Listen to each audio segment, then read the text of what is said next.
पाहूया पुढील महत्त्वाची बातमी। वसई विरार शहरात पावसाचा जोर वाढलेला आहे। नालासोपारा स्टेशन परिसरात रस्त्याला नदीचं स्वरूप आलंय। आता अनेक ठिकाणी मोठ्या प्रमाणात पाणी साचण्यास सुरुवात झालेली आहे।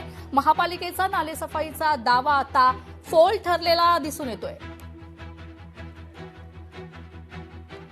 आपले प्रतिनिधी महेश गोयल आपल्यासोबत थेट जोडले गेलेले आहेत। महेश, आपण पाहतोय वसई विरार शहरात पावसाचा जोर वाढलाय आणि नालेसफाईचा दावा आता फोल ठरताना दिसून येतोय, कारण सखोल पाणी साचायला आता तिथे सुरुवात झाली आहे।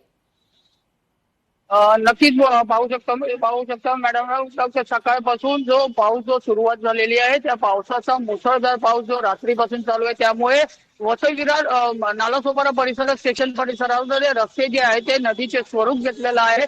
मात्र या ठिकाणी जे चाकरमानी असतात, शाळकरी मुलं असतात, त्यांना पायी जाण्याचा देखील रस्ता सापडत नाही, त्यामुळे लोकांना मोठा त्रास जो आहे तो सहन करावा लागतो। मात्र वसई विरार महानगरपालिका जी होती ती त्यांनी वारंवार दावे केले होते, नालेसफाई आम्ही 100% हे पूर्ण केलेत। मात्र या पूर्णपणे जे दावे जे आहेत ते खोटे ठरलेत। मात्र नागरिकांनी वारंवार हे प्रश्न विचारले का नालेसफाई करण्याचा दावा जो तुम्ही केला आहे, त्यामुळे हा कुठेतरी जो वसई विरार शहर आहे तो नालासोपारा परिसर आहे तो पूर्णपणे रस्ता जो आहे तो नदीचं स्वरूप घेताना दिसत आहेत। मॅडम, निश्चितच धन्यवाद महेश, तुम्ही दिलेल्या सविस्तर माहिती करता।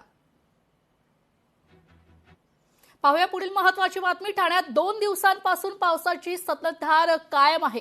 ठाण्यात सकल भागांमध्ये पाणी साचण्यास सुरुवात झाली, तर वंदना टॉकीज बस स्टँड परिसर जलमय झालेला पाहायला मिळतोय। पाणी साचल्यानं वाहनांना मार्ग काढण्यास अडथळे निर्माण होत आहेत। तर ठाण्यातील मार्केट परिसरामध्येही पाणीच पाणी झालेलं आहे। ठाण्याच्या महापौर दुपारी पाहणी दौरा करणार आहेत।